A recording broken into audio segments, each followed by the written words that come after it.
Hello and welcome. I am Kim Nitz, a community program manager for the Parkinson's Foundation. We are passionate about helping every person with Parkinson's to live better, and it's great to be reaching so many of you today in this virtual meeting format. We have participants from all over the state of Arkansas, as well as Oklahoma, Texas, and beyond. A big welcome to all. Today's program is a collaboration with the UAMS Movement Disorders Clinic.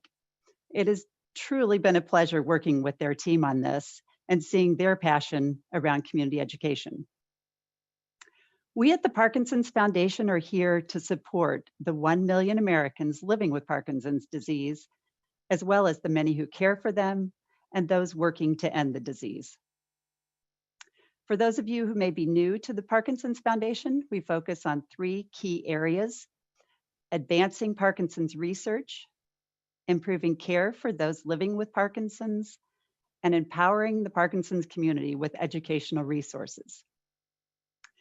These resources are extensive and include our comprehensive website, parkinson.org, our free educational books. Here's an example of our Managing Parkinson's Mid-Stride. These are available to order in hard copy, or you can download them at parkinson.org.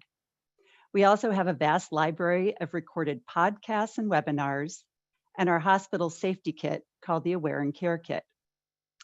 And a great resource, if you have not connected with them yet, is our national helpline at 1-800-4PD-INFO, which is staffed by Parkinson's specialists.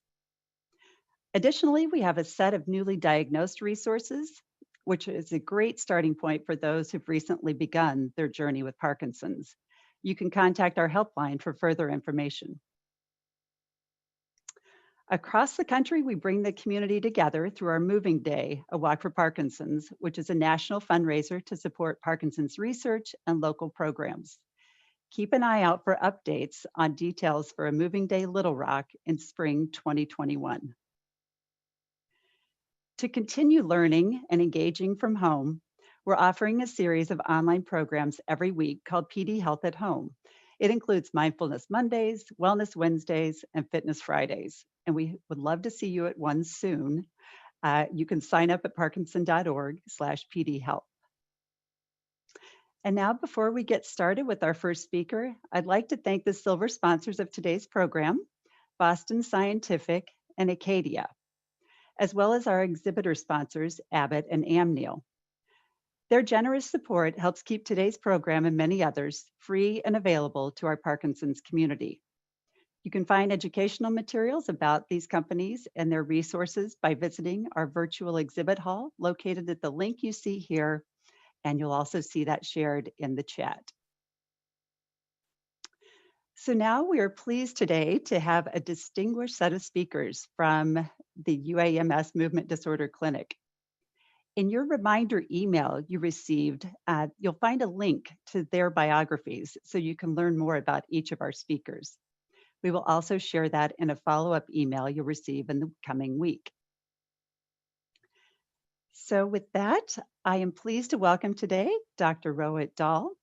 He is the Director of Neurodegenerative Disorders at UAMS, and he's going to share some overview slides about Parkinson's disease to set the stage for our discussion today. Well, thank you, Kim. In a moment, I'm going to share my screen. I hope everybody can see it. Danielle, let me know if there's an issue here. My name is Rohit Dhall. I direct the Neurodegenerative Program and the Clinical Trials Innovation Unit at the University of Arkansas. We are really excited about this partnership with the Parkinson's Foundation. We appreciate the foundation putting this inaugural program for our state together, and I thank all the participants for joining in. I will be providing a brief overview of Parkinson's disease. As a matter of my disclosures, I have received grant funding from the NIH as well as from several other organizations, including many of the sponsors of this program. I will keep my talk free of any kind of commercial bias, as is expected both by the foundation and by the university. As an overview, Parkinson's disease is a common neurodegenerative disorder. It's a second most common degenerative disorder affecting the nervous system after Alzheimer's disease. And there are about 1 million people, as Kim mentioned in her introduction, in the United States living with Parkinson's, about 60,000 people annually diagnosed with it. Small proportion of that group, about 10% or so, have young onset Parkinson's disease. Maybe a little more than 10% have young onset, defined as Parkinson's starting before the age of 50 years. The disease is diagnosed based on certain motor symptoms. The main cardinal motor symptoms are slow movements, a stiff body, so rigidity, and about 70% of people also have tremor, have shaking of the body, usually a hand or a foot. The tremor is not universal, though I want to, for the audience, make sure that they understand that not all tremors from Parkinson's, and not everybody with Parkinson's has a tremor. Balance issues start to become prominent after the first several years, or maybe towards the end of the first decade of having Parkinson's disease. And you will hear from my partners, my colleagues, who will go over the motor manifestations of the disease, as well as the treatment of these, and the non-motor symptoms. Parkinson's affects the entire body and causes issues with sleep, bladder and bowel, mood, memory, sometimes with distinguishing what's real and what's not, what's called Parkinson's psychosis. You will hear about all of these from my partners in the later parts of this program. Now, it's important for everybody, for the audience, to realize that although Parkinson's is associated with progression of disability over time, both the disability and the likely survival can be improved in Parkinson's through expert care and appropriate provision of resources, developing a sense of community, the main things we're trying to accomplish today through this program. I get a question quite frequently with people that are in the process of seeking a second opinion for the diagnosis, or are newly diagnosed, about, are there any tests to detect Parkinson's disease? And I want to emphasize that a center like ours, we and most neurologists who practice neurology would tell you that they follow a set of diagnostic criteria called the UK Parkinson's Disease Brain Bank Diagnostic Criteria. Occasionally, there are still questions about the diagnosis. At this time, there are no blood tests available for diagnosing Parkinson's. There are no tests of the spinal fluid, etc., that can reliably separate Parkinson's from non-Parkinson's. But there are specific instances in which we would do a test called a DAT scan, a dopamine transport scan. For example, when there is an isolated mixed tremor, when there is an individual with no other symptoms, but a tremor that's there at rest when they're not using their body, and with action and posture when they're trying to do stuff. So in that instance, we could use a test called a DAT scan, and it would separate out those with pure essential tremor, pure tremor disorder that's coming out with rest and action postural tremor, from that where there's a combination of underlying essential tremor and Parkinson's, or when there is a concern for Parkinson's. That's a test that we helped develop about 10 years ago. It's been available for a while, and it's used in other specific instances. For example, when we're trying to confirm for research purposes who has Parkinson's. what causes Parkinson's, the underlying classical neuropathology of Parkinson's is shown on the pictures on the right-hand side. In the nerve cell, is a deposition of reddish, pinkish. You see the glob that you see on the right-hand side with area of clearing around it, this eosinophilic reddish pinkish deposit. It's called the Lewy body. And on the pictures below, we use a special stain called alpha-synuclein, and Lewy bodies, as well as other cells that don't even demonstrate Lewy bodies, they stain with alpha-synuclein in Parkinson's when we look at the brain under the microscope. And so the fundamental issue of Parkinson's is the deposition of a misfolded protein called alpha-synuclein. The recent advances in pathology starting with about 20 years ago when Brock and others suggested that alpha-synuclein pathology, this Lewy body pathology, it spreads in Parkinson's kind of like a slowly falling chain of dominoes. It starts in the brainstem, in the bottom part of the brainstem, and spreads up through the stem of the brain into deep parts of the brain and then to the surface of the brain called the cerebral cortex. So over time, the pathology spreads gradually from deep parts of the brain up towards the surface. And this organized march of pathology is also associated with organized progression of the symptoms of Parkinson's to where they may start to affect thinking and walking function, etc., as the disease progresses. The other question I get is what causes Parkinson's? And the simplest answer that I give is we don't fully know. But we have learned a tremendous amount about what causes Parkinson's over the last 20 years, from the initial recognition that there are known genetic factors that increase the risk of Parkinson's. About 10 to 15% of the times, Parkinson's is hereditary, it's inherited. The two most common gene defects are LRRK2, leucine-rich repeat kinase type 2, and a gene defect in the glucocerebrosidase type A gene, GBA gene. So those two gene disorders together account for about 10% of all Parkinson's, including about 10% of sporadic Parkinson's, where there's no clear family history of the disease. Environmental factors, for example, exposure to herbicides or pesticides, or head trauma. So I worked at the Muhammad Ali Center right after my fellowship, and Ali was probably the poster child for somebody who's had repeated head trauma, but head trauma is also associated with an increased risk. And when we look at environmental factors, there's only a small signal of increase in risk with each of the individual factors.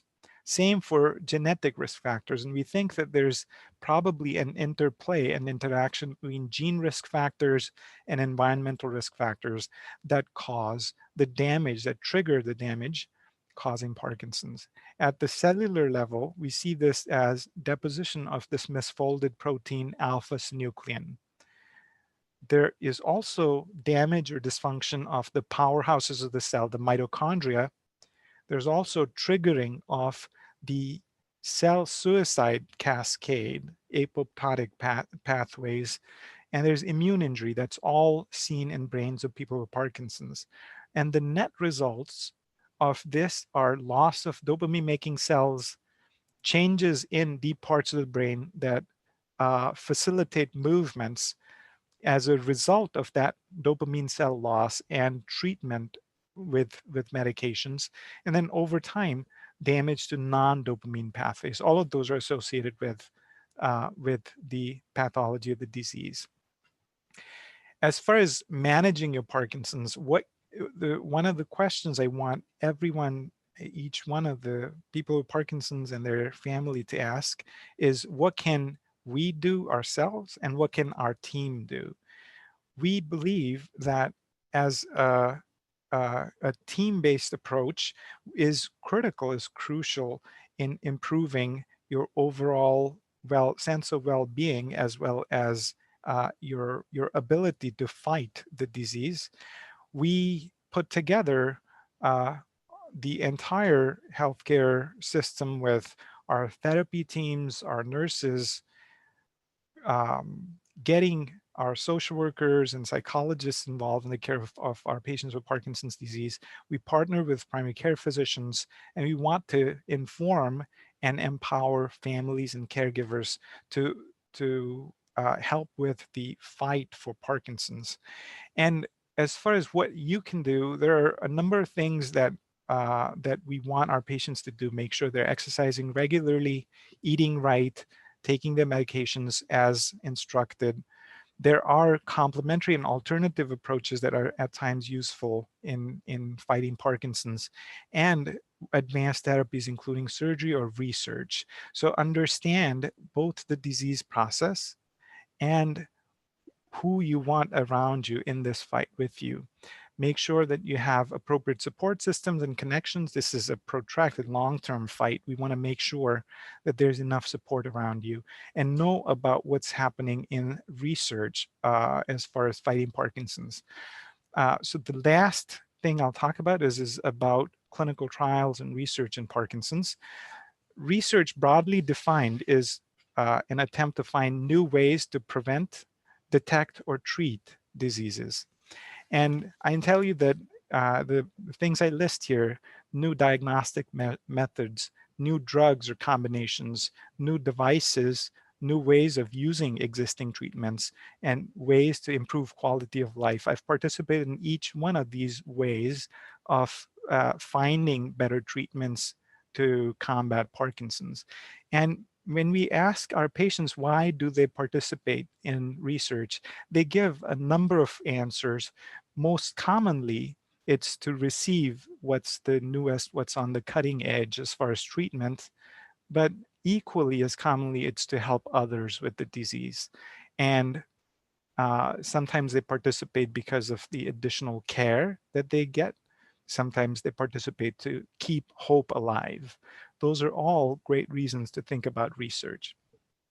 With this, I'm going to transition back to Kim.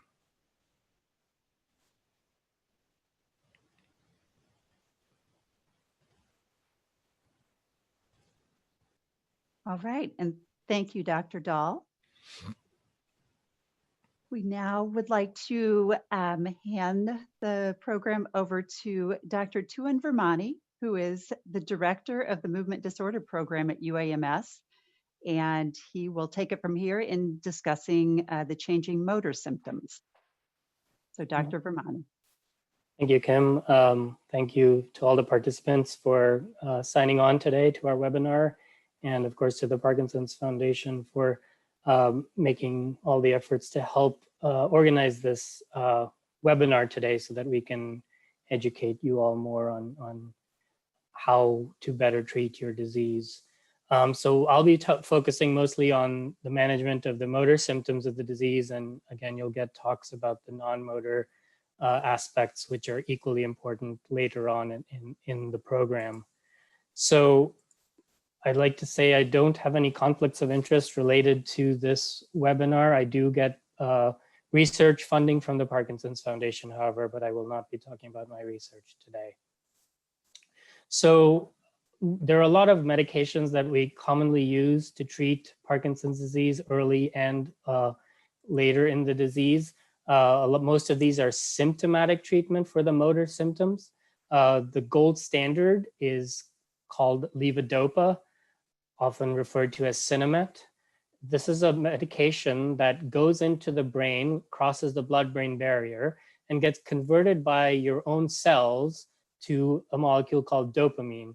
And as Dr. Dhall discussed briefly with us just a minute ago, dopamine is the molecule that we think is decreasing in the brains of people with Parkinson's. So by taking levodopa, you're basically replacing in your brain the chemical that is decreasing and thereby helping recover some of that motor function.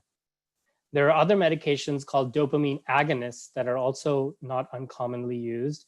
These are molecules that are produced in the laboratory to mimic how dopamine works. So they act on the same postsynaptic receptors to activate your movement, but they are not as strong as levodopa because they are not dopamine.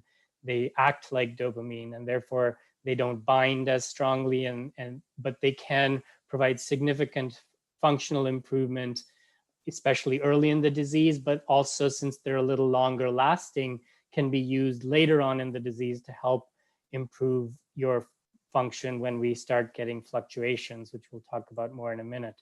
There are also several non-dopaminergic medications that we don't use as much anymore, but you may have heard of, like the anticholinergic medications called trihexyphenidyl and benzotropine. These can help tremor to some degree early in the disease, as well as amantadine can sometimes help improve tremor. The downside to some of these medications is that they can cause cognitive side effects, especially as you get older in your disease process.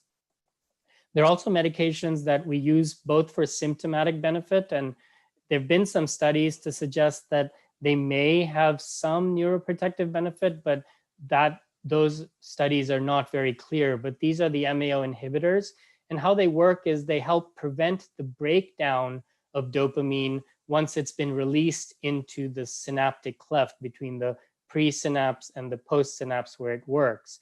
And this allows the dopamine that you have still in your brain to work for a longer period of time. But it also helps if you're taking levodopa, for the levodopa that's broken down into dopamine and helping your motor symptoms to also work longer.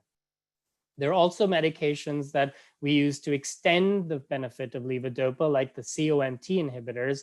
And again, these prevent the breakdown of dopamine when it's floating around between the cells and help it to work longer. Unlike the MAO inhibitors, these drugs don't seem to work very well if you're not taking levodopa. So they really only help extend the benefit that you get from levodopa, not really from the your own dopamine that's still available to you. And there is a new drug called istradefylline, which is a different type of drug. It works on the adenosine, which is another drug molecule that's present at the synapse. And what we think happens is that while more dopamine makes you go, adenosine makes you stop. And so by blocking adenosine, it allows the movement to occur more. And again, is a levodopa extender. It works in combination with Sinemet or levodopa to help you function better. So early in the disease, most of you have probably noticed that when you started taking levodopa or these medications, you got good benefit. It worked all the time. It didn't matter when you take it. And the reason for this is that there's something we call a therapeutic window. And when you started taking the medication, the whole time you were the blood level was going up and down, that whole period was during that therapeutic window. However, as the disease starts progressing, that window of therapeutic benefit gets narrower and narrower. And as you can see on the figure on the right, what happens is as the therapeutic window gets narrower, you start getting these red off states or motor off states where you feel you're not moving well, you're slow, you're stiff. The medication kicks in and you're green, functioning well again. And then you might start developing side effects again if your blood level gets too high, for example, dyskinesias at the peak dose. And so these fluctuations can build up over time, leading to less quality of on time and more off time. So what can we do when that starts happening in the disease? So we can always still continue to adjust the Sinemet or the carbidopa levodopa. And there are two main ways we do that. One is you can see in this slide in a person who is still taking, say, 100 milligrams of levodopa, maybe 5, 6, 7 years into the disease. Now they're having a lot of time when that levodopa is not getting them above where it's going to help them. And so they have a little bit of green time, but a lot of red time. If we just increase that dose, again, these curves are plotted exactly the same. You now see that you have a lot more on or green time and less red time because just by increasing the absolute dose. And sometimes that increase doesn't cause side effects. Alternatively, sometimes people feel that the medication works for a few hours and then starts wearing off. And while they're getting good benefit for that period of time it's working, they're having longer and longer periods where they're not getting benefit. And again, another way to approach that is to move your doses closer together.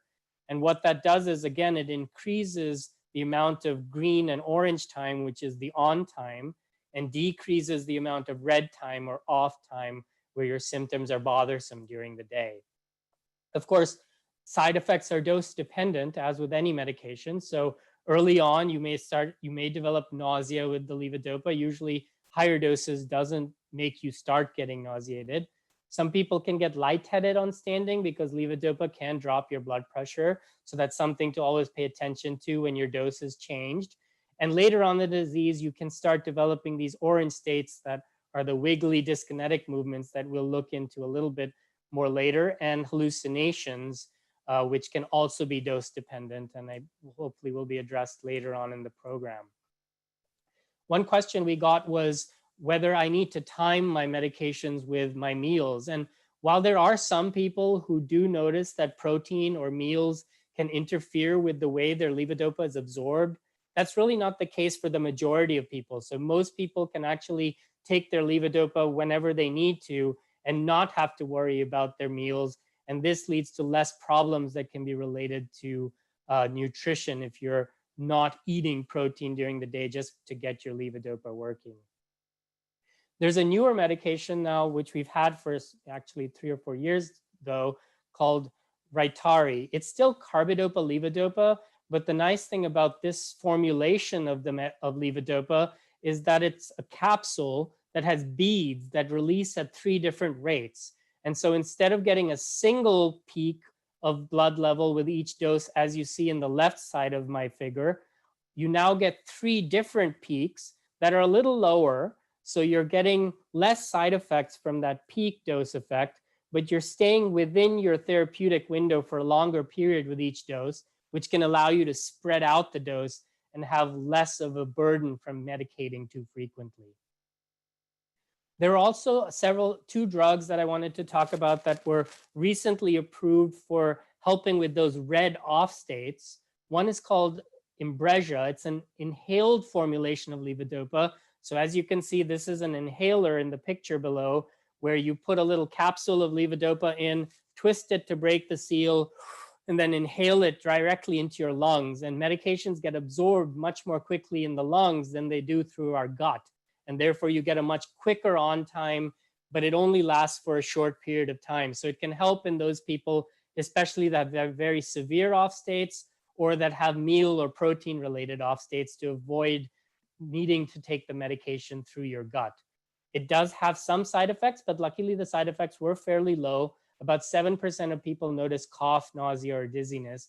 And then of course you have to prime it when you're in the off state, because it has to be, the seal has to be broken right away, which can be a problem sometimes.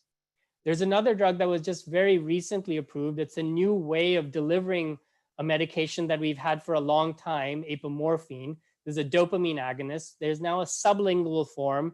You take this wafer and put it under your tongue, and it can very rapidly get you again on. And it is more easy to use because you just put that under your tongue as opposed to having to prime it. But it did seem to have more side effects in the trials. About 17 to 28% of people noticed problems that were related to having the apomorphine in their mouth. And some people had nausea, sleepiness, and dizziness. So if medications are working, but you're starting to have more off time, that's when we also start thinking about deep brain stimulator surgery. There are 3 main approved indications for DBS. One is motor fluctuations, so the ups and downs that are happening over the course of the day, as we've just talked about. Sometimes if people are limited in the amount of medication they can take by side effects, that's another reason we think about DBS in people. And then the third and only symptom that can be improved, even if the levodopa or dopamine replacement is not improving your symptoms, is tremor. So if your tremor is not responsive to doses of levodopa, the stimulation can still help. Otherwise, it mainly helps the symptoms that levodopa is improving. So the slowness, the stiffness. If you're starting to fall because your postural instability is affected, that may not improve with levodopa, and it will not improve with stimulation. If you've developed freezing of gait, again, that's not responsive to levodopa, then the stimulation would not help that symptom. And the reason this is the case is that what we think happens with DBS is that it widens that therapeutic window that we were discussing throughout this talk, where the same medication dose you're taking now works for a longer period of time with more green time, less orange time because the window widened. And you can, again, hopefully space your medications out to decrease your medication burden and yet still have better function throughout the day. It's not for everyone. It's not a cure for the disease. It's not a substitute for medication. And it does have surgical risks and stimulation-based side effects. But in the right person, it is a very good therapy to allow you to have another tool outside of medication that can help treat your disease as best as possible. It's done in 3 stages, I like to say. In the first stage, we think of the lead placement by this neurosurgeon. They put the wire down into a part of the brain that controls the circuit for movement. You're awake during that part of the procedure, but mildly sedated, because the surgeon wants to know that the wires were placed in the correct spot. In the second part of the surgery, you come back a week later and the wire is tunneled from the lead that's going into your brain down into a pacemaker or battery pack that sits in your chest. And this is done under anesthesia because we don't want you to feel it when the wire gets tunneled down. And it's a day surgery. You go home the same day. And in the third stage, you come back to us in clinic. We turn on the device and start programming it to help improve your motor function and hopefully over time decrease your medication burden. This whole process takes about 6 months. It's not something that happens right away. And even the programming period can sometimes take 3 to 4 months till we can optimize you, especially if we're decreasing your medication. So that's an important point to note, that this is not something that happens overnight.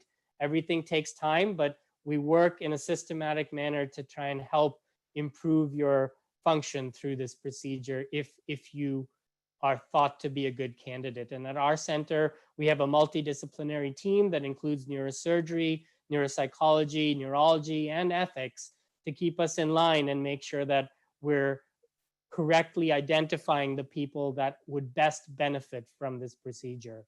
The last thing we want is for the wrong person to have a bad outcome. This is an example of a patient of mine who gave me permission to use this video, but hopefully you can see he has fairly significant tremor when he's not taking his levodopa. You can see it's at rest, and then when he extends his hands, the tremor comes back out. When he moves, it gets better. Now we turn his stimulator on, and he's not taking levodopa here, but you can see that the tremor is much improved.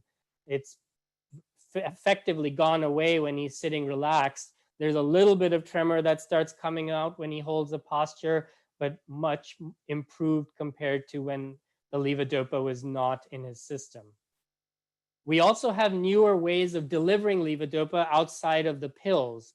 DUOPA is a carbidopa levodopa gel infusion that we deliver by placing a tube directly into the stomach. And so the levodopa actually gets released exactly where it's being absorbed. And this has been approved in the United States since 2015, but has been used in Europe for almost a decade now. What it does is it improves your off time, again, by preventing these fluctuations in blood level where you get off and go on again, by giving you a very constant level in your blood and thereby a better control of your motor symptoms. Of course, the disease still fluctuates. And if you have a state where you go off, say after you've eaten food, you can press a button on the pump to give you a little extra dose to get you back on. Some people with dyskinesias may still get dyskinetic if they get anxious or stressed. And so you can turn the pump off and lower your levodopa level. And then when it gets better, you can turn the pump on to try and regulate your function through the day.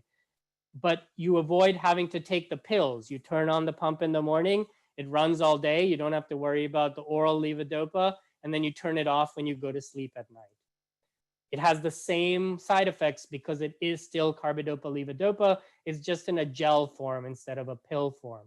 But there are issues that you have to continue to uptake because it is a tube that is constantly in your belly, you have to make sure that there's no leaks occurring. You have to keep it dry and clean.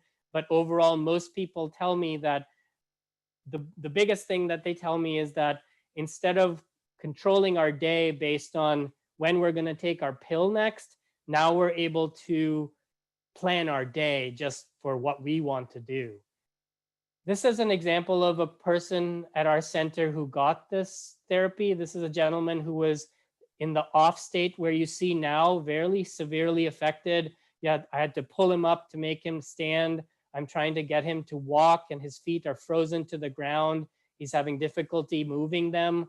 And he was spending approximately 50% of the day in this state, despite taking his levodopa almost every 2 hours. He was still having about an hour of off time. About 4 hours after we turn on the pump, he's able to stand up on his own. He's able to walk independently. He still has Parkinson's disease. He's still taking whatever benefits the levodopa is getting, he's getting. But now he's spending the majority of his day in this state, as opposed to half of the day in the off state that you saw. And this is 7 months later. Again, he's still able to stand up unassisted. Walking is still independent, slow, still has Parkinson's, but again, functioning much better. And he was actually taking care of his 90-year-old father at this point. This is another example of a symptom that can develop later in the disease, the dyskinesias, the involuntary wiggly movements that you see this woman has. They are a side effect of levodopa, so you can sometimes lower the dose of levodopa to make them better. But as you can see, they are affecting the neck and can cause neck pain, as in this person, and the walking can be affected if it's causing you to sway around in the hallway, as you'll see in the video in a second. There are medications we can use. Amantadine is the medication we primarily use to help treat this symptom, but it does also have side effects. And there's a small study that suggested levetiracetam can also help this symptom. But we also sometimes use deep brain stimulator surgery, again, for the side effects that are limiting the amount of levodopa we can take. So in this woman, we were able to actually reduce the amount of levodopa she was taking from 2,500 milligrams a day in the top video down to 900 milligrams of levodopa in the bottom video now, 1 year after programming. And she's walking better, she's moving better, and is not dyskinetic and much safer and not falling as much as she was before.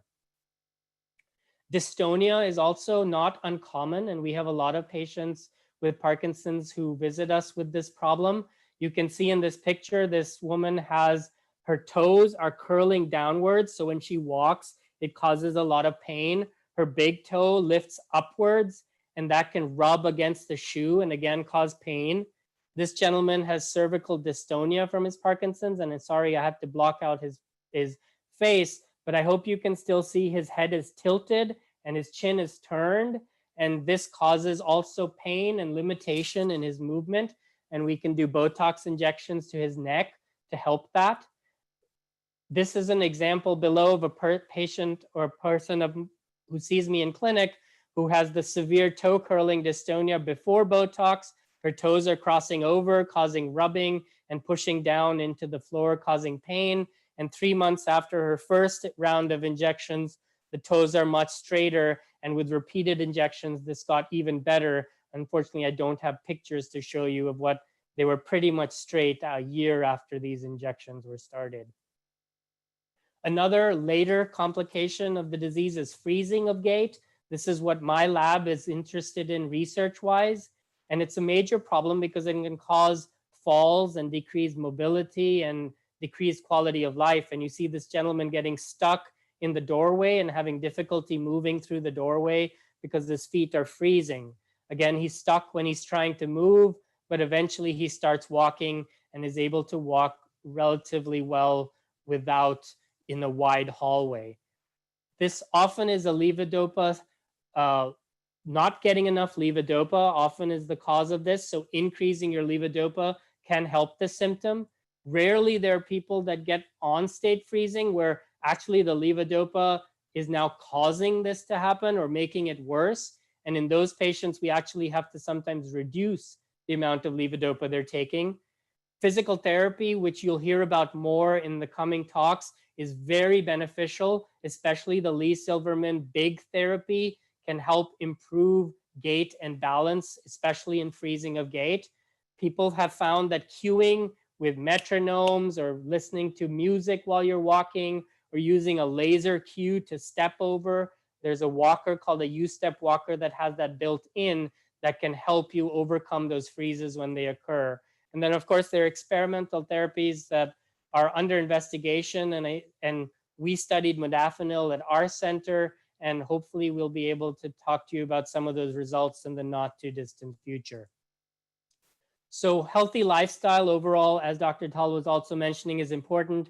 Exercise is very important. It improves overall motor function. It improves cognition. It improves apathy or the decreased interest. Cardio exercise, more intensive exercise is better than a walk, but even a walk is really good. And you'll hear more about the power moves that we have here at UAMS that are free classes supported by the Parkinson's Foundation. Bicycling is a very good repetitive movement that also is beneficial. And then we also get lots of questions about diet. I think a healthy diet in general is good. There have been repeated fad diets that have been shown to possibly be of benefit. The one diet that keeps maybe showing up is the Mediterranean diet, probably because it is a very healthy diet with lots of fruits, vegetables, and low cholesterol or low bad fat meats like fish. There are also therapies under investigation, which of course, unfortunately, we won't have a lot of time to go into, that are looking at better delivery mechanisms for medications that we currently have, newer versions of older therapies like combination pills, as Dr. Dhall mentioned, targeting the alpha-synuclein antibodies with antibodies to help prevent the buildup of the protein that we think is causing the progression of the disease. And we also often get asked about stem cell therapies. They're not quite there yet. There are therapies that have been tested, but unfortunately none have been shown so far to be very beneficial. So be very careful of getting stem cell therapies outside of a clinical trial, at least at current state. So with that, I want to thank you for your attention, and hopefully if you have any questions, feel free to put them in the Q&A box for us. Excellent. Thank you, Dr. Virmani. And what a perfect segue to our next session here, which is going to be a wellness break. We're going to put into action some of the things that you just talked about. So joining us will be Kelly Coleman, the fitness coordinator at UAMS. She manages the Ottenheimer Fitness Center there, where they offer the Move for PD class, supported by a community grant from the Parkinson's Foundation. Now, I've heard great feedback from the community on this program, and we are welcoming Kelly to demonstrate 4 sitting Parkinson's wellness recovery exercises. So I want to turn it over to her and also give a shout out to her class members who are joining us today. So Kelly Coleman. Thank you. All right, I would like you to find a chair that you can sit up nice and straight in, away from the chair back, so you've got plenty of room forward. We'll practice our posture first, and then walk your feet out, so we're opening your legs up, giving you a wide base of support.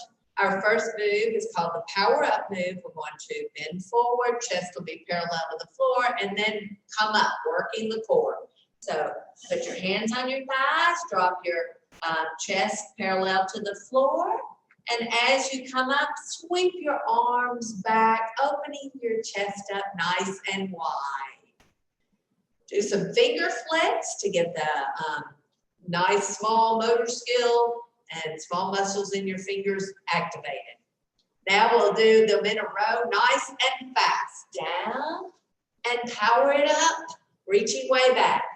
Down and up. We are strengthening all the exterior muscles of the back, neck, and hips.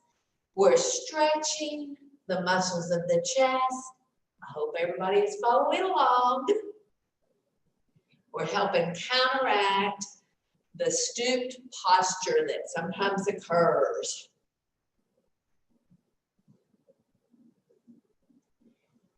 Next move, power rock. We're going to rock on one hip and then on the other. So lift one hip up, then lift the other. Reach up with your head, look at the ceiling, stretch your leg out. We'll hold the first one, reach through the rib cage all the way up, and switch. Reach up, leg out. Hopefully you're sitting on the edge of your chair so you can stretch your leg out wide. And we'll rock back and forth. And up, and up.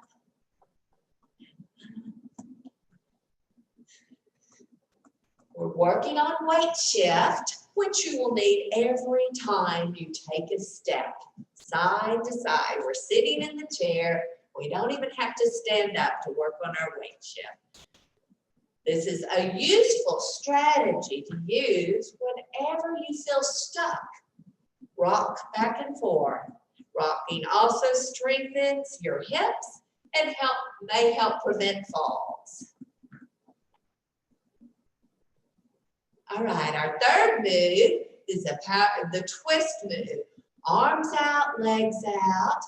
Now the key here is to drop our knee down, lift our heel. So we're going to swing to the side, lift your heel behind you, drop your knee down, swing to the side, open back up, and swing to the other side. And open back up. So now we'll do them at a faster pace. And swing and open, swing and open. This move is critical for daily activity. Even open the refrigerator door, getting in and out of the car, rolling side to side in the bed. Sit up nice and tall. Open your back up, stretch your arms way back. Makes transfers and daily activities so much easier.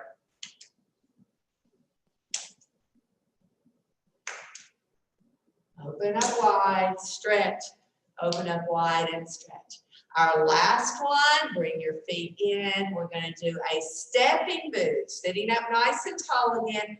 We're going to work on lifting our legs and unweighting them, lifting them up. We don't have to worry about falling, so lift them up high. Watch your legs as you bring them up. And now we're going to sweep it to one side, other leg follows. And we bring it back to the center. And then we sweep it to the other side. And back to the center. Feel us, we're rocking too, but we're stepping nice and wide. Large scale, repetitive steps like this in a variety of directions will improve a lot of things. It'll help you transfer off the floor, off the bed. Helps build mobility and strength. Helps you avoid tripping when you're stepping up off the curb or stepping up on stairs. Helps reduce shuffling and helps improve overall balance. So 4 quick moves you can do sitting in the chair that will really help your symptoms of Parkinson's disease. Thank you so much. Hope you enjoyed it.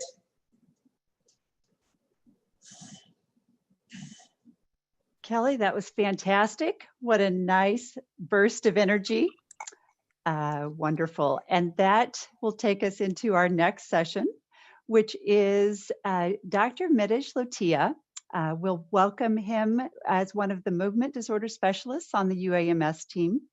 He'll be discussing non-motor symptoms and their management. So Dr. Lotia, I will turn it over to you. Great.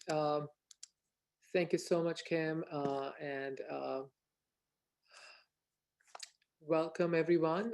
Thank you for being here with us today. I'm Mitesh Lotia, and as Kim said, I've been a movement disorder expert here at UMS, and I've enjoyed my time here. And thank you for joining us today. So what we'll do today is we'll just kind of try to cover some of the non-motor symptoms, as Dr. Dhall has gone over some of the motor symptoms. So I'll just start with a very simple phone call that often a lot of our nurses get. So we have Mr. James, who was recently diagnosed with Parkinson's. And basically, Yeah, hold on. I'm sorry. I just want to make sure I'm sharing the right screen. Yeah. So he was basically calling because he was started on carbidopa, levodopa, and a month after being on the medications, Mrs. James called the nurse and was concerned that he's having difficulties with regular bowel movements. Dr. Google suggested that levodopa causes constipation, and she was calling to see if there was an alternative to the treatment. Now, what advice should the nurse give to Mrs. James? We already learned from Dr. Virmani that levodopa is the gold standard, and now suddenly we are having problems. So let's just sort of think about that a little bit, and we'll come back to that. I'll segue into a lot of the non-motor symptoms. We also call it as NMS, or nothing moves smoothly, as we all know, unfortunately, in Parkinson's patients. So we talked about the motor symptoms manifesting as slowness, stiffness, tremors, and walking difficulties.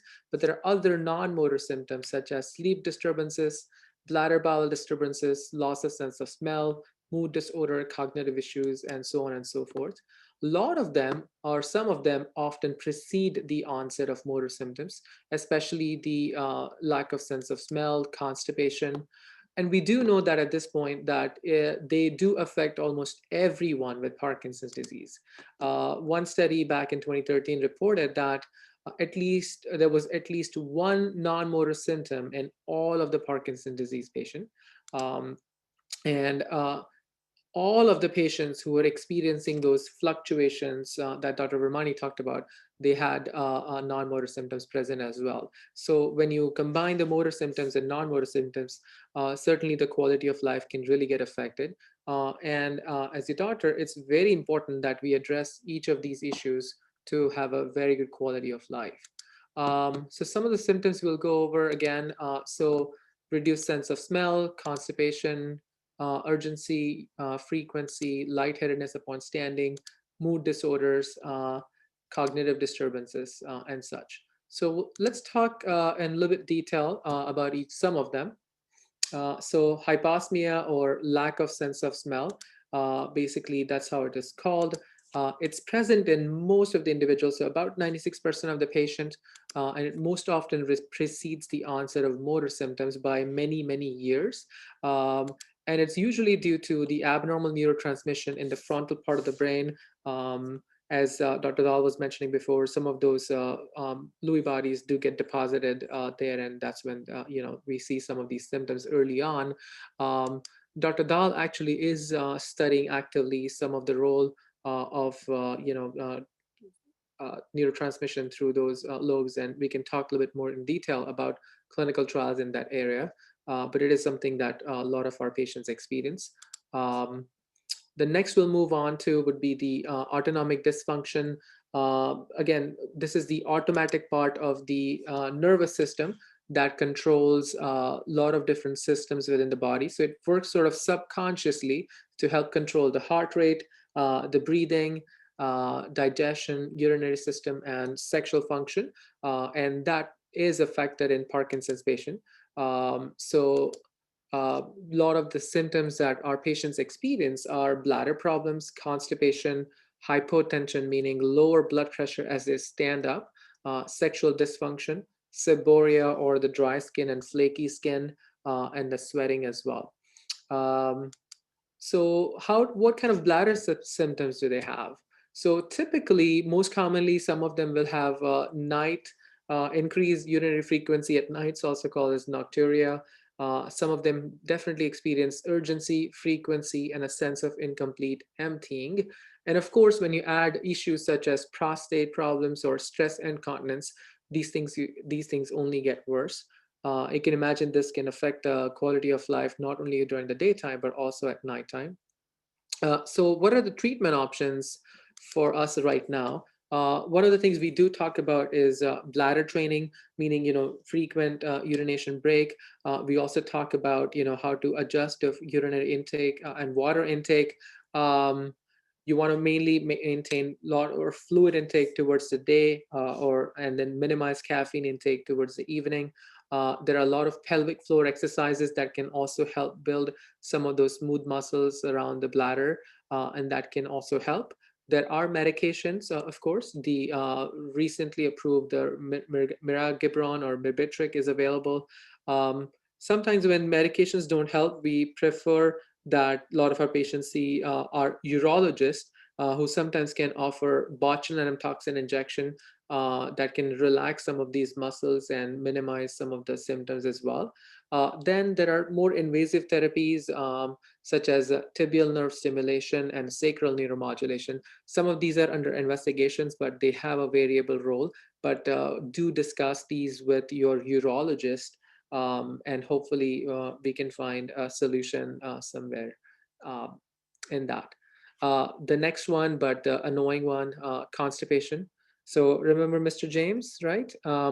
So often, actually, constipation is also a premotor symptom, meaning it may proceed by many, many years before the Parkinson's motor symptoms come on. And there are a lot of theories being postulated at this time as we believe that the disease may start in the gut and it may go to the brain depending on the inflammation. So we do see it often very commonly as the early part of the disease. Sometimes medications can make it worse. And then you add other factors such as reduced mobility, reduced fluid intake, and also the gut not moving as well. All that contributes to worsening of the constipation. So while the levodopa may worsen it, usually it's the part of the disease, and it's very, very important that we treat it. Most patients describe that they have effervescent bowel movements every 2 to 3 days, and the idea is to have a smoother bowel movement. And in some cases, it can also lead to an impacted stool. We hope we don't have to get to that level. So we try to discuss strategies to minimize some of these issues. So then what are the remedies? What do we do?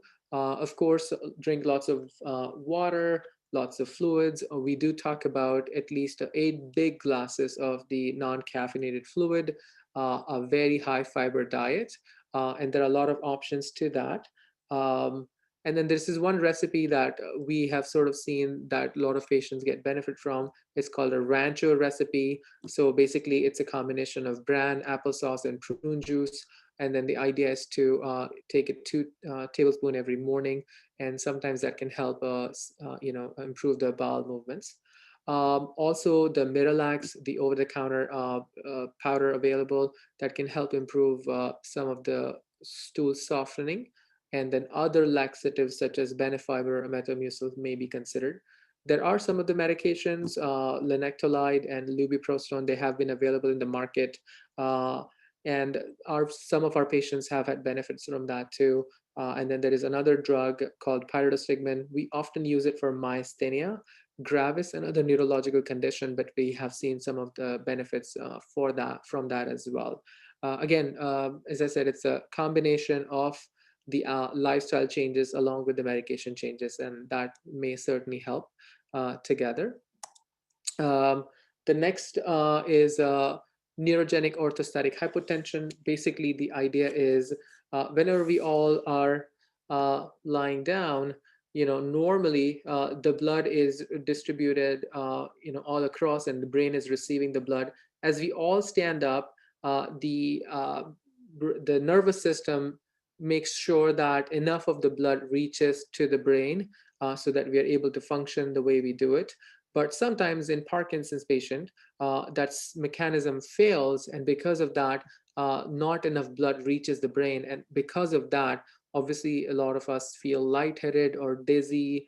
Other symptoms can also be fatigue or weakness and blurred vision. So a lot of different symptoms can happen from that. So again, that's something we see commonly. So most common symptoms are lightheadedness, fainting, dizziness. Often it can also be a cause of fatigue. We've seen this sometimes that often once they have a heavy meal, these symptoms can get worse. It's called post-meal worsening. Again, as the blood gets pulled to the gut, we have less and less blood available to the brain, and therefore we have had people who actually have passed out after meals just because of this. So again, something to be mindful of. and adding the dopaminergic medications, especially levodopa, sometimes can worsen it. So again, the strategy is to make sure that we can look at the blood pressure medications and adjust the blood pressure medications if needed, or reduce the dose. But we'll talk about specific strategies there. So how common is it? Basically, in a study that compared PD patients with and without orthostatic hypotension, we found that it was more common in men and more associated with aging and the longer disease duration. And patients who had the Parkinson's subtype, where they had more of a balance problem, they were more prone to having this neurogenic orthostatic hypotension. So that's where we see it more commonly. So then how do we address it? So often some of our patients who are here, they may have seen it that every time they check in, we ask them to get the blood pressure checked both in sitting and standing position. That allows us to study if there is a tendency to drop the blood pressure when you stand up. In that case, then we review the blood pressure medication, and if there is a situation, then we would advise to reduce the blood pressure medication dosing. Sometimes this is the only time that a doctor will tell you, go ahead and increase that little bit of salt. Go ahead and add, spray that salt a little bit more over those French fries, and enjoy those, chips. That way we add more salt to your diet. Sometimes we've even prescribed salt tablets to help improve some of the blood pressure. And then if those remedies don't help, we do add sometimes very tight compression stockings, typically a thigh length compression stocking, and that can also help. In some cases, we also add abdominal binders. The idea is to pool the blood from the legs to the brain when you stand up. So there are a lot of these stockings available in different formats. Other medications which artificially raise the blood pressure are considered, such as fludrocortisone and midodrine. Again, talk to your doctors about that. You want to make sure that there are no other heart conditions, but something to consider. And the recently approved, again, recently as in at least 5 years ago, it's been approved, a medication called droxidopa. And in the study, it showed basically a 62% response rate with improvement in the dizziness. But again, with all these medications, we have to be mindful that when you actually lay down, the blood pressure may go up significantly. So we want to make sure we time the medication more in the morning and the afternoon. And also when you lay down, you lay with a 45-degree angle and not completely supine or not completely flat. So again, these are strategies to help with the orthostatic hypotension. So often when our patients complain to us about fatigue, we do look at their blood pressure and see if that could be contributing to that as well. Next, mood disorders. We all know Robin Williams, and his depression associated with the Parkinsonism. But there are a lot of patients who have variety of mood disorders, ranging from change in personality to depression. Again, depression is very, very common, depending on what studies we look at. But anywhere between 25 to 50% of Parkinson's patients do develop depression at some point. Sometimes that can be confused with expressionless phase, but again, that's very important we address that question as well, as it does affect the quality of life. Besides depression and personality, a lot of patients may develop anxiety. We've seen that often, that a lot of patients who never were anxious before suddenly start losing confidence. They become socially anxious, and may develop panic attack, especially if they go into their off stages. When they fluctuate, they may feel kind of that they're off. So those things have to be, again, discussed when they talk about suddenly having panic attacks. And then loss of motivation may happen too. So again, just in summary, there are a lot of different ways that mood disorders may present themselves. So it's very important that, as a physician, as our loved ones, we need to ask those questions and look for that to help them. So what are the remedies? So again, more important part again is to come together as a team, provide hope, support, counseling. I think counseling is very, very important. All of us could use that at various stages of our lives, and it's very important that we are open to that. Then there are a lot of treatment options already available in the market, and I would say never to not think about them. In fact, that should be discussed openly to consider some of the antidepressants that are available in the market. Sometimes some of the group of antidepressants can cause some interaction with some of the medications that we treat Parkinson's with, but we have systematically studied that, and actually at the doses that we use, we do not think that they are necessarily harmful. So in fact, we do feel that these medications should be used to help with the mood. So something to keep in mind when you kind of start these antidepressants if needed. So again, all in all, I feel like a combination of lifestyle changes with the help of therapy and, if needed, antidepressants is very, very important. And sleep issues, again, I think this is a very, very common issue with a lot of our patients. Parkinson's affects variety of sleep pattern.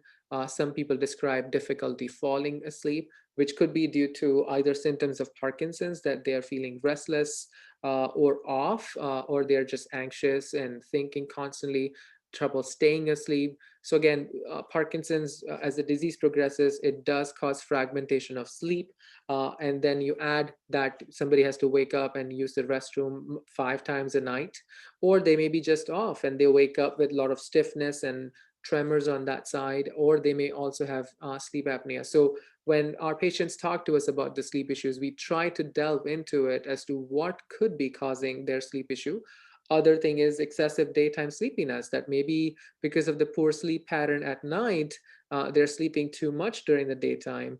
There are other medications that are adding, more sleepiness during the daytime. And of course, the reduced mobility and inability also affects the sleep pattern. There is an altered sleep-wake cycle. There are some of the medications that sometimes can cause drug-induced sleep attacks. And there is a condition called as REM behavior disorder, and we'll talk about that a little bit. But these are the different sleep issues that our patients may have. One other thing we will say that, again, when we figure out if it's the off symptom of Parkinson's or is it the nighttime urination, we try to treat those symptoms first. Otherwise, there are a couple of medications that we can try. Recently, a trial actually was published that showed that active exercises do help with the better sleep in itself. So I'm glad that our rehab team is here and we can talk about some of the exercises that can help as well. A quick nudge into the abnormal behavior. So one of our patient, Mr. Fox, called Mr. James frantically after Mrs. Fox, who's also had PD, has been acting strange and has been hallucinating. She's been fighting bad guys and has been kicking and thrashing. Mr. Fox is wondering if some of her medications could be causing the hallucinations. So, that word itself is scary. Oh my God, I'm seeing things that are not there. Am I going crazy? But sometimes the idea is to figure out, is this really the hallucination or is it the part of the REM behavior disorder? So normally we're all supposed to have a completely relaxed state at night, or called this physiologic paralysis during our REM sleep or the deep sleep. And Parkinson's patients typically then lose that and they start kind of moving around a lot during their sleep, and that's why they're acting out their sleep. So most of them are acting in them out, and when they wake up, they kind of still think that the dream is real, and they're starting to see those individuals from the dream. Again, this is one of the symptoms that may precede or develop after the development of motor symptoms. So it's very common, again, in a lot of our Parkinson's patients. A lot of times patients are not aware of it, but it can affect the sleep partners and their sleep, and it can lead to a lot of injuries and falls. So if it is bothersome, then there is a treatment. We often use melatonin with good effect. Otherwise, Klonopin or clonazepam or other benzodiazepines at a smaller dose may help. The other medication is a quetiapine that sometimes we may use to help with that. Cognitive issues. So I know a lot of times we confuse memory problems as dementia, but generally when we talk about cognitive issues, it's not just the memory, but also the conscious intellectual activity, which includes thinking, reasoning, memorization, processing, etc. So all that may be affected in Parkinson's patients. Sometimes, initially a lot of patients and their loved ones, what they notice is there is a very slowness in the way they process, and it's called bradiphrenia. So often, you kind of talk to them and they're processing things, a little bit in the way they think. They sometimes have word finding difficulties. Some of them may have confusion later on, or dementia. So there are a variety of presentation in association with Parkinson's. Most of the times, that's why when our patients come to our assessments, we do the basic cognitive testing and we continue to check it over time. And for some patients, we may consider detailed neuropsychological testing. Initial phases, some of the patients do experience benefit from levodopa, especially they think that their processing speed gets faster as they're on, but then sometimes other symptoms may need additional help. As we start seeing changes with cognition more towards the advanced stages of Parkinson's, it is very important to discuss medication options that are available, such as rivastigmine or donepezil. But at the same time, this is where, as a family, we need to come together and have a planning in place for future, such as financial and medical health care. So again, it's very important that we discuss that as a part of the team. Hallucinations is sometimes seen in patients with Parkinson's. About 6 to 10% of Parkinson's patients may develop hallucinations, which could be visual hallucinations, delusions, or false sense of presence. And it is higher in advanced Parkinson's patients. So as the disease progresses, it tends to be higher. Sometimes the insight is retained, sometimes not. And sometimes it can be associated with dementia and sometimes not. Treatment, typically, if the patients are not bothered by them, we usually just provide reassurance that we can watch it. We adjust some of the medication, especially if there are medications that can cause hallucinations, so we adjust some of them. Sometimes we may use medications such as quetiapine, another medication called clozapine. A few years ago, one more drug was approved specifically for hallucination called pimavanserin, and we've been using it with success in our patients with Parkinson's disease. So in conclusion, non-motor symptoms affect almost all individuals with Parkinson's disease, which affects the quality of life. And it's very important as a physician and as a loved one to screen and diagnose these non-motor symptoms. And treatment of bothersome non-motor symptoms is as important as the holistic treatment of Parkinson's disease. We are here for you. And as Dr. Dhall first mentioned that, it needs a team approach, and we have fortunately been able to gather a great team of physicians with movement disorder neurologists, a functional neurosurgeon, movement disorder APRNs, a neuropsychologist, movement disorder nurses, and our wonderful rehab team. So feel free to use any of the resources that you have. And again, thank you so much for your time.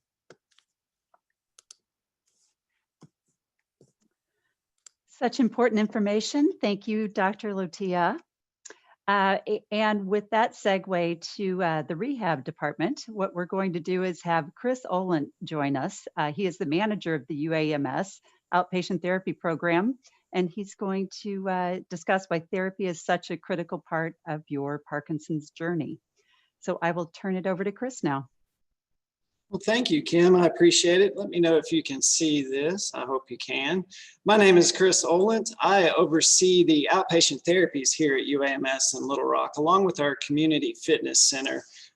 We also will discuss a grant that was generous enough to be given to us by the Parkinson Foundation for some exercise programming. But today what I want to talk about is navigating therapy, and not just therapy, but beyond as well. We like to think with therapy that, we really want to maximize function and quality of life. So whereas all the presenters before have discussed things that might not be exciting to hear, we like to think of things as hope and offering programs to really benefit the individual.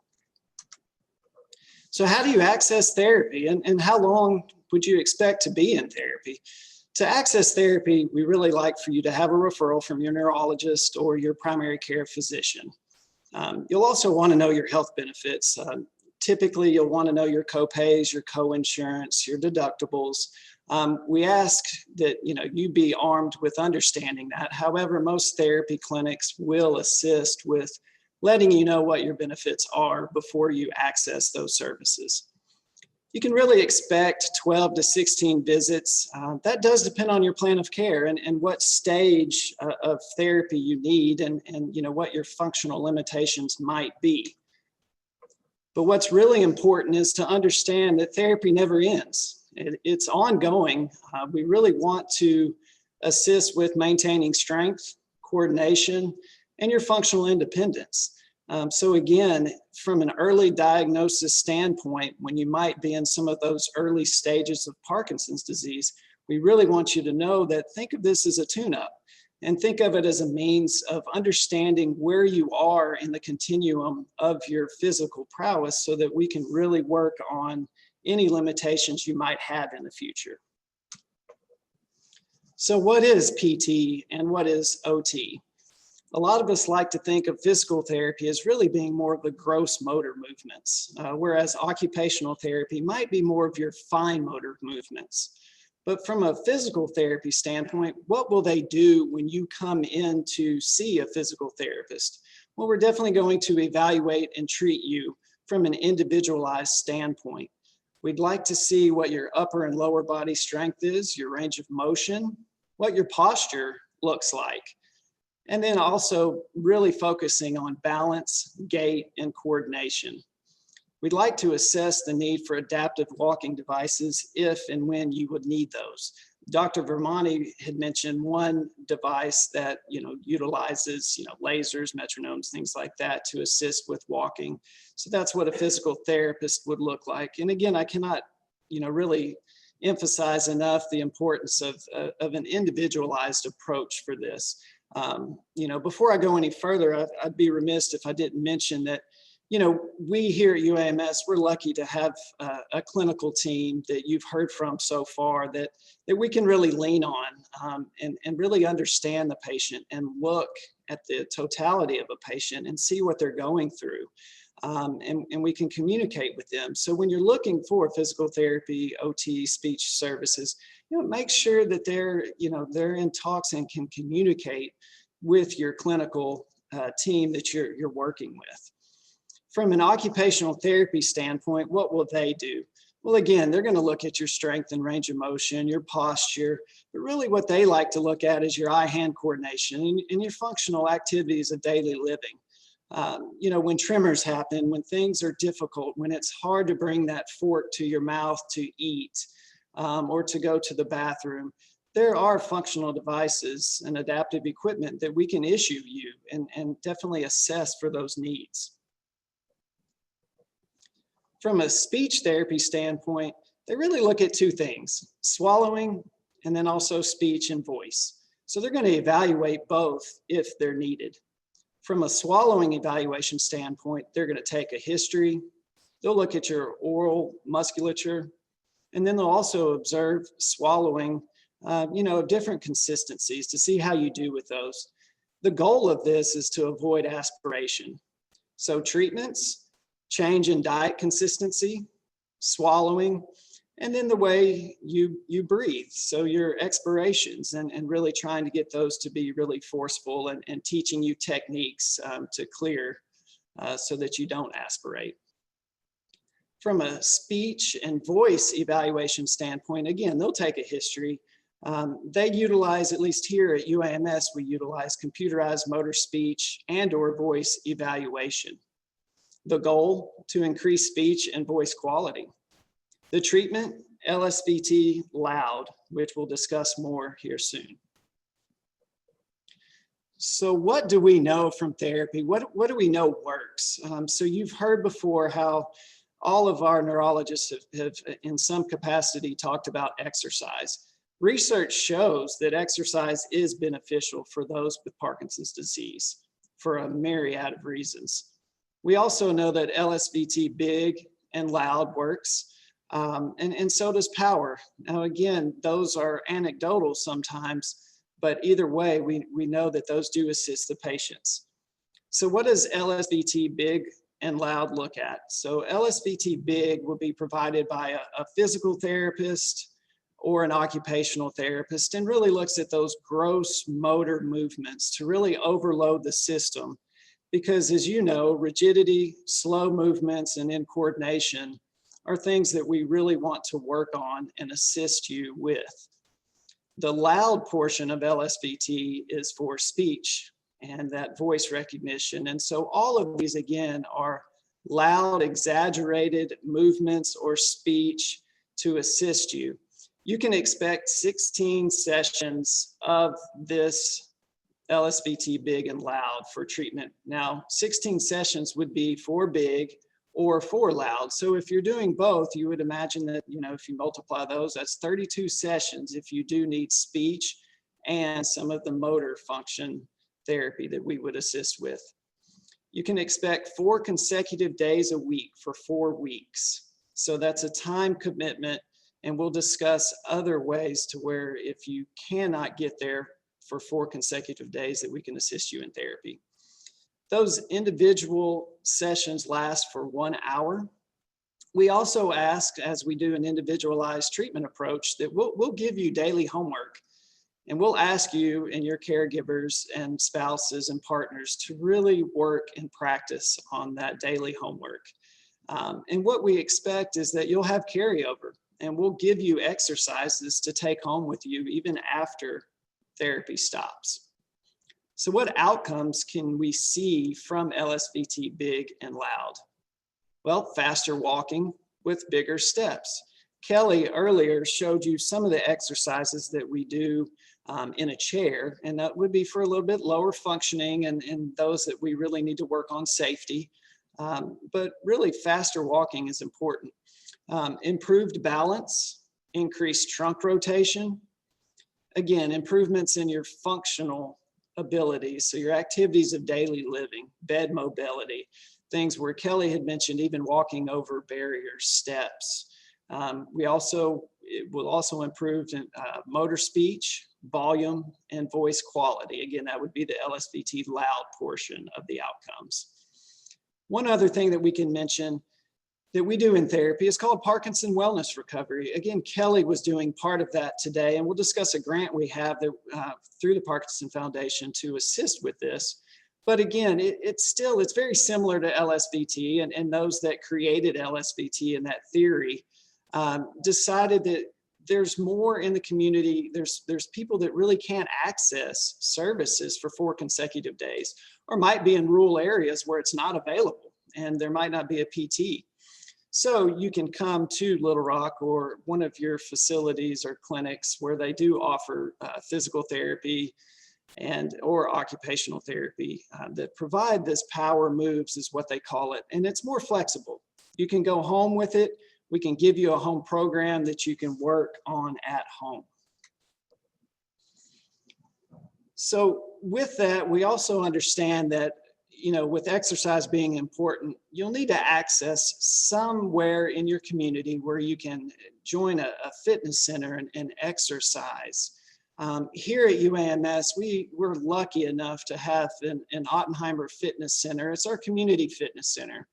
Now, just to give you a glimpse of what it looks like and what you might be looking for in your community, this one is 2,900 square feet. It's located in our Reynolds Institute on Aging, and really one building over from those great neurologists that have already spoke to us today. It also has pneumatic workout equipment, so it's what they call Kaiser equipment. And that equipment really helps with your strength. We also have treadmills, ellipticals, and bikes.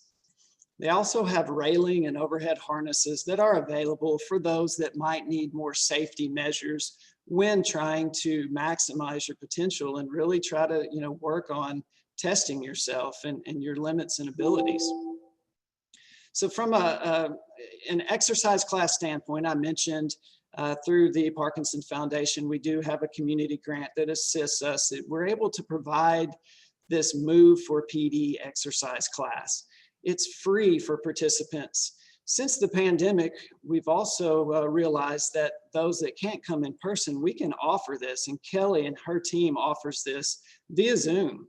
And so you're able to, if we cannot have, social distancing here in person, we can offer this virtually as well. So we're excited to be able to have what we consider a hybrid type class for you to be a part of. It is currently held on Tuesdays and Thursdays at 2 o'clock, again, both virtually and in person. With this Move for PD class, the theory behind it is really when we talk about the power moves or Parkinson wellness recovery. And what we like to do is we like to think that the first 30 minutes of this programming is going to be to really combat those major symptoms of rigidity, incoordination, slowness of movement. We really want to get those exaggerated movements for you. And so that's what the first 30 minutes is focused on.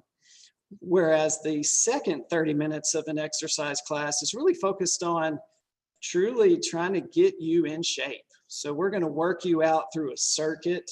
When it's in person, it's a little bit easier to do that. So we're still working out the kinks on how to really maximize your potential at home, to do it safely, and for you to have the equipment, TheraBands and other things at home to assist you to really get a good workout that last 30 minutes. But we feel like the first and second 30 minutes is something that's really going to benefit you and really invigorate you and your caregivers and all to do something together and to exercise together. Within our community fitness center, we also have a water wellness program. It's located in our spine institute where our neurology program is. It's in the basement. It's a track or basically a pool with 25 yards. It has 4 lanes. It has a unique walking track with handrails in waist deep water. So if you're looking for basically resistance training in the water in a safe atmosphere, that this is another avenue to go into. And lastly, I really want to focus on the support groups. We do have a support group here in Little Rock that was just recently started up pre-pandemic, but locate one in your area. You have to know that you are your best advocate. And so locating those is very important. And so again, I really, before I end the talk, is just to understand again in conclusion that we really want to maximize function in therapy. We want you to maximize your abilities in the community and locate resources to really give you hope and increase your quality of life. And here at UAMS, we have a great team approach, and we look forward to always assisting, whether you come to our programs or not. We're happy to answer questions, and we'll be able to share more information on the grant and the exercise class, but please reach out if you have any questions. And thank you so much. Thank you, Kim. Thank you, Chris. And that important message of wherever you get your Parkinson's care, be sure that you are advocating for therapy services. So we'd like to now introduce our final speaker before we go to our Q&A session. With the topic important to all of us, Shannon Dorhoff is a nurse practitioner with the team there at UAMS. She's going to talk to us about some emotional wellness strategies, and I will turn it over to Shannon. Thank you, Kim. I also want to thank the Parkinson's Foundation as well as your fabulous IT team that's helped get this virtual presentation seminar together today. So I've been asked to speak about emotional wellness in Parkinson's disease. And according to the National Center for Emotional Wellness is an awareness, understanding, and acceptance of your emotions and your ability to manage effectively through challenges and change. It is the ability to successfully handle life's stresses and adapt to change and difficulties. So a person diagnosed with Parkinson's often feels a flood of emotions. And in Parkinson's disease, the dopamine level changes that occur in the brain can influence those mood changes. So you may see depression, apathy, anxiety, mood swings. Those are very common. And depression and anxiety can affect up to 50% of people living with Parkinson's disease, as Dr. Lotia had mentioned earlier. Anger and irritability may also be present as symptoms, medication side effects, or even just frustration arising from feeling a loss of control. These mood changes, they can bring on worsening physical functioning, leading to decreased quality of life. So it's important to be able to recognize the fact that the mood changes themselves can impact your function and your quality of life, in addition to the Parkinson's symptoms. So accepting and successfully navigating through those feelings is essential in maintaining emotional health, which again optimizes your physical health in Parkinson's disease. So some coping strategies to help manage potential challenges in Parkinson's disease to enhance emotional wellness and quality of life. You want to be able to focus on your strengths, your positive aspects of your life. You want to nurture your caring relationships, family, friends, significant others. And one of the common themes that has been discussed by all the speakers really is just establishing a strong support network. And it can help improve your apathy, depression, and other mood changes. You want to be able to embrace healthy behaviors and spirituality, diet, sleep, exercise, meditation, creative pursuits, outlets, hobbies like art, music, dance, writing. You want to share these concerns that you are, mood changes that you're experiencing. And those can be shared. It's important to share them and discuss them with your provider to determine whether or not y'all had that discussion, to determine whether or not is this something that medication needs to be used, or is there other aspects and avenues that need to be considered, such as counseling, and also just expressing the importance of support groups. You want to stay connected. The Parkinson's Disease Support Group, it can provide a venue to share your experience with those on a similar journey, which can lift your stress, foster new friendships, and prevent isolation. So during our COVID-19 pandemic, as we all have been experiencing this year, we want to be it's changed our lives and impacted. So we want to take advantage of these virtual meetings. You want to be able to utilize the texting if you are able to communicate with friends and family, or call friends and family. Staying connected. That's the goal. That's the theme. You want to call you can call the Parkinson's Foundation toll free. They have their helpline 1-800-4PD-INFO, INFO. Or you can go online to find out about resources nearest you.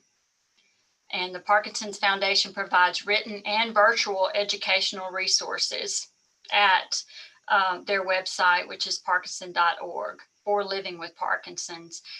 And you actually can go onto their website and sign up, and you'll get reminders sent to you and about those specific, like a seminar or a class or a webinar, and that way you can log on to participate in that. Another resource that's specific here for UAMS and the state of Arkansas is the Psychiatric Research Institute. It's offering mental health services to our patients that are across the state of Arkansas, dealing with anxiety, depression, and discomfort that stem from the COVID-19 pandemic. AR Connect call center is available 24 hours a day, 7 days a week. And the phone number is 501-526-3563 or 1-800-482-9921.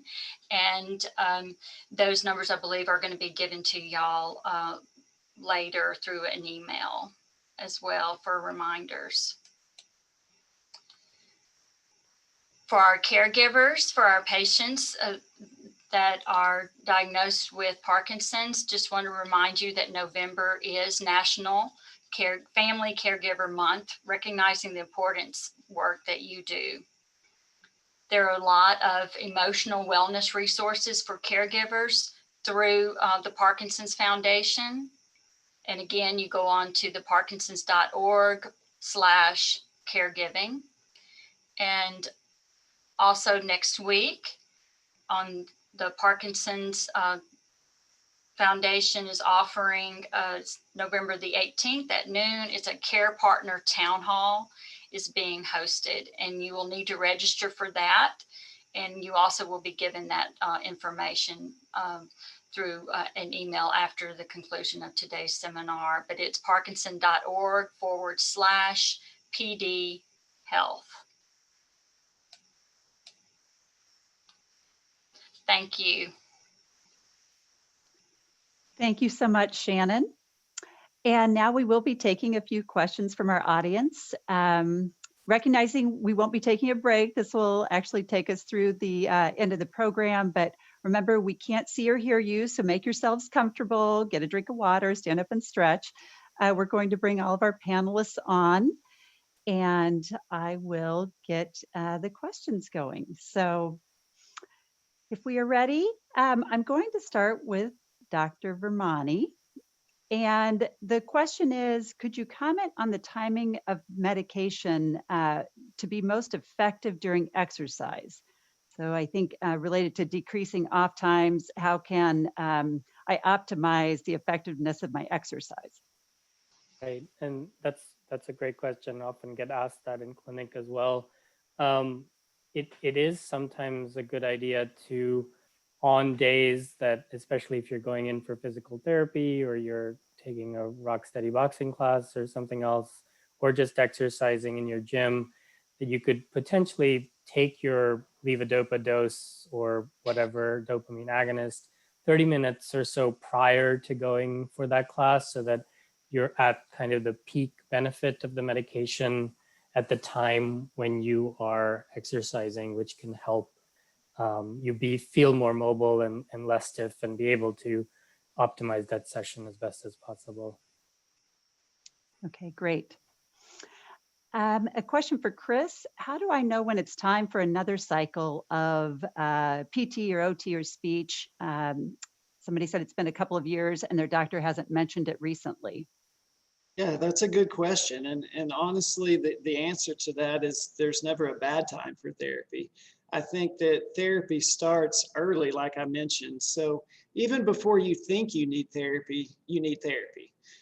It's always good to benchmark, to understand where you are in your physical state and to go in. So if your provider's not, it might not be on their radar, but it's on your radar if you're answering or asking the question. So, go ahead and request, a referral and go in and get a tune-up like we mentioned.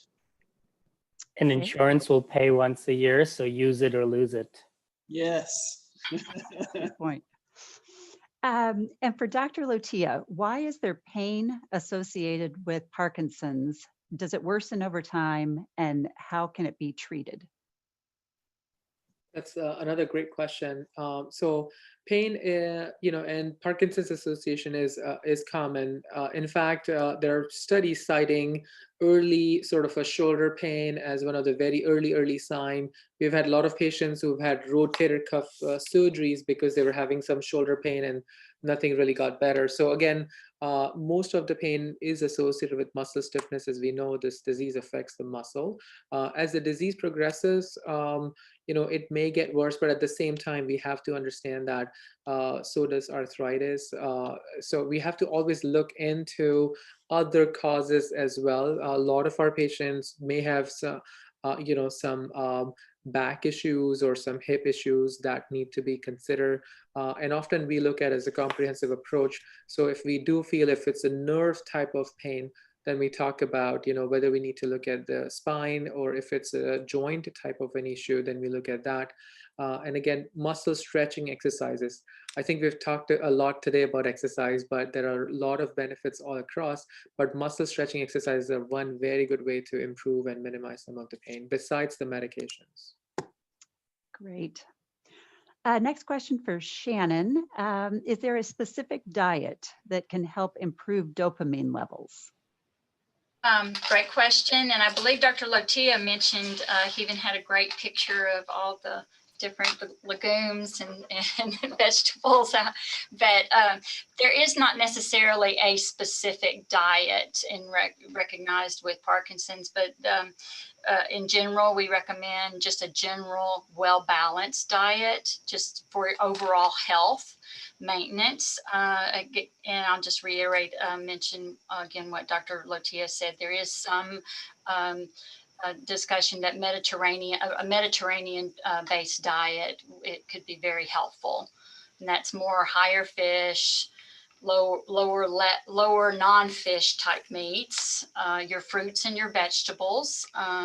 So those, again, a well-balanced diet. Great.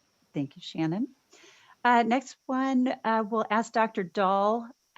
Somebody experiencing extreme heat intolerance, is there any recommended treatment for that? Dr. Lotia talked briefly about autonomic impairment, including dysregulation of temperature control, what's called thermoregulation in Parkinson's. We get issues with, we get questions about excessive sweating, for instance, from some of our patients' inability to tolerate heat. And usually we want to make sure there's not a secondary cause. Making sure thyroid is okay, for instance, is an important part there. Heat intolerance can also happen when medicine has worn off and the blood levels of dopamine are at their lowest. And at times we would if it's in the middle of the night, that somebody wakes up with sweating and not being able to tolerate sheets on them. One of the things they ask is, when was your last dose of medicine? Make sure that we address the wearing off of the medicine in the form of heat intolerance. And the last one is at times there are other, so we talked about thyroid and postmenopausal. So perimenopausal women would have issues with temperature regulation itself. But occasionally we use propranolol, which is a beta blocker, to help with excessive sweating. I don't know how it works. My partners might be able to fill in if they know the mechanism, but it at times is helpful in reducing the excessive sweating or heat intolerance. Thank you. Next question, and Shannon, will ask you, when melatonin doesn't work for my insomnia, are there any other strategies that you recommend? That's a great question. I think it's difficult to answer specifically, other than one of the most important things I would say is, first of all, what are some sleep hygiene habits that the patient is doing? That's number one, because those are things that can be that patient has control over. What's the external stimuli environment looking like? The temperature of the house, is the television on while they're sleeping? Is there the noise? Have they do they drink a lot of caffeine? Those types of things are definitely contributing to, possibly that insomnia. So a medicine necessarily is not, going to fix. You have to look at it, globally to see exactly what are all the factors that are affecting your sleep. And if all of those things have, from a sleep hygiene, and you're optimizing that sleep hygiene, there are things, I know Dr. Dhall and Dr. Virmani and Lotia have talked to patients about using chamomile supplements or drinking some of that, the celestial seasoning chamomile tea at night. The magnesium supplements can help as well. But if those things have all been exhausted, then that's when, it's really important to have that discussion with your medical provider. Thank you, Shannon. Next question for Dr. Virmani. How do you make the decision to increase carbidopa, levodopa while weighing the options of possibly developing dyskinesia?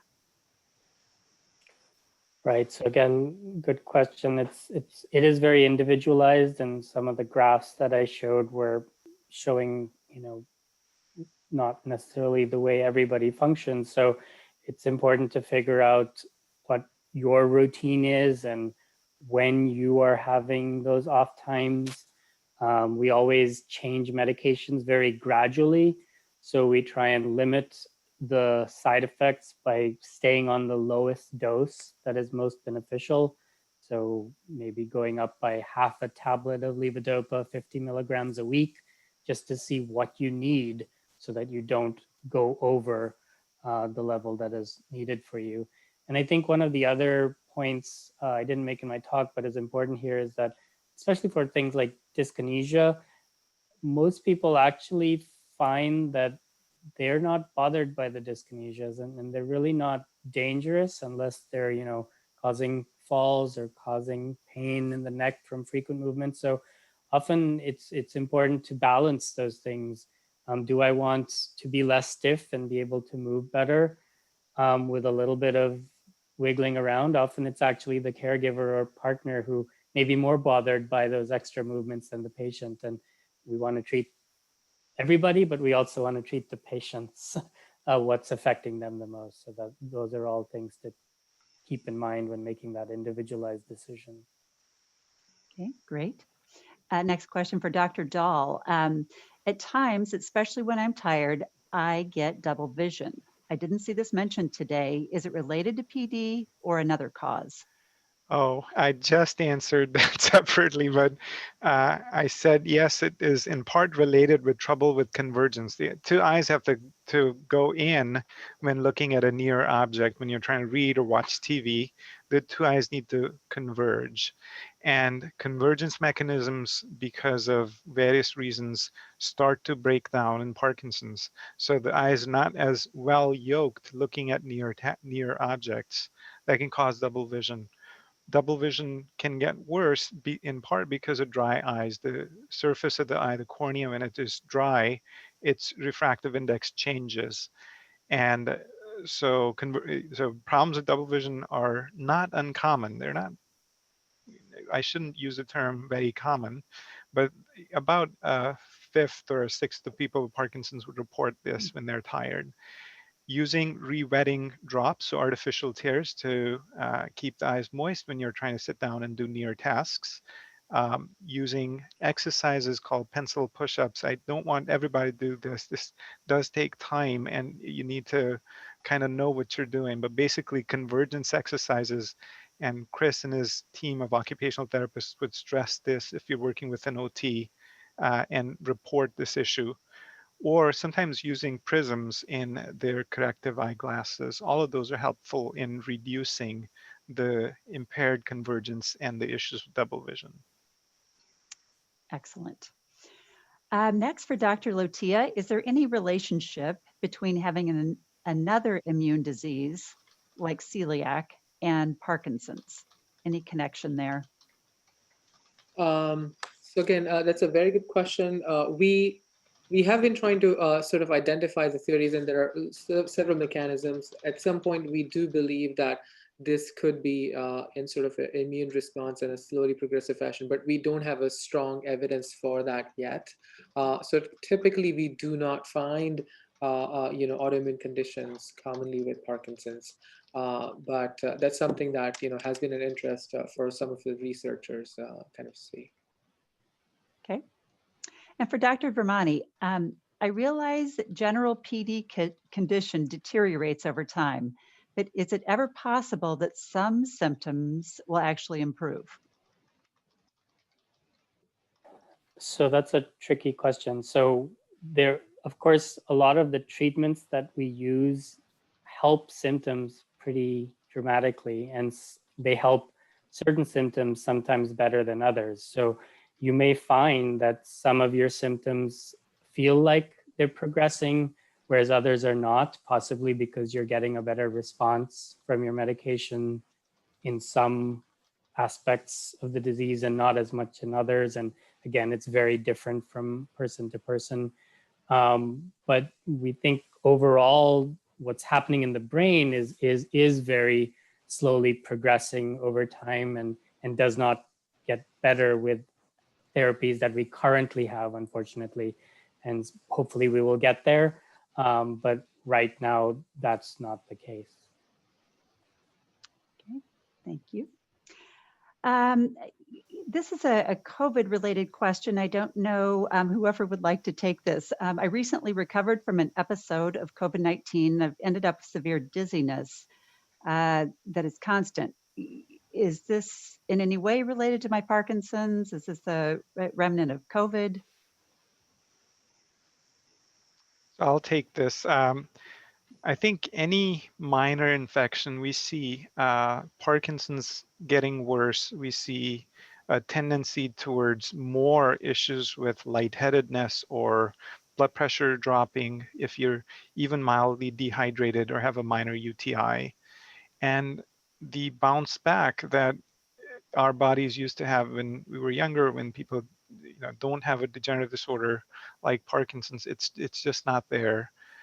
For many of our patients with advancing Parkinson's disease. But the question is difficult to answer because COVID can cause neurological issues in and of itself. And we're still trying to understand what is from the aftermath of the infection and what's actually from the degenerative disorder. I think if you're having significant issues, it's best to talk with your doctor and say, this is what we're experiencing. We may need to do a quick exam, make sure that there's not an inflammatory disorder of the blood vessels or the brain or something like that as an after effect of COVID. Okay, great. That is very helpful. And then I'm going to ask our last question here for the evening before we wrap up. And we have a question on, is there a neurologist in Little Rock that specializes in Parkinson's only? So I'll let Dr. Virmani speak to this. And is a referral necessary to see a physician at UAMS? Yeah, so all three of us are actually specialized in Parkinson's disease. Myself, Dr. Lotia, and Dr. Dhall, and Shannon has been working with us for, I think, almost 5 years now, and is also very specialized in Parkinson's now and works together with us. We also have another APRN, Rachel, who recently joined us, who also we are training. So in Little Rock, there are the three of us. There's also Dr. Diamond up in Northwest Arkansas, who's trained in movement disorders and Parkinson's care. But unfortunately, right now, those are the 4 providers in the state that have movement disorders training. We've actually recruited an additional partner who will join us in July, hopefully next year. And is a referral required? Sure, yes. So unfortunately, due to insurance issues, we do need a referral just so that you don't end up getting stuck with a bill. But other than that, we're happy to help facilitate your getting into the clinic if we possibly can. Okay, great. Well, I want to thank all 5 of our speakers today, plus Kelly from the UAMS team. We certainly appreciate your time, your knowledge. We do thank our viewers for joining us, of course. And we recognize there are questions that didn't get answered, and we want to encourage you take those to your provider, take those to our National Parkinson's Foundation helpline. And, we encourage you to continue to use the resources that we've talked about today. So as we wrap up, want to thank again our silver sponsors, Boston Scientific and Acadia, for their support, as well as Abbott and Amneal. We'd like to encourage you to stay engaged with our educational programs. Now that you've all been on this one this evening, we do offer a number of these. You'll see on your screen next week's Care Partner Town Hall that's coming up, a fall safety webinar that is in partnership with AARP will take place next Thursday, November 19th. And then on December 4th, we'll be hosting a nutrition program. I know that question came up this evening, and it often does, just talking about nutrition practices with your Parkinson's. And of course, our weekly PD Health at Home programs. So we want to encourage you, keep an eye out. There will be an email that follows with resources from today's presentation and a short survey. And know that your feedback is so very important to us as we look at future programs. We hope this is just the beginning of holding these programs for you. So it's very important that you share what kinds of topics you're interested in and any feedback from today. This does conclude our program. Thanks again to UAMS and to all of you. Please stay healthy, stay safe, and hope to see you again soon.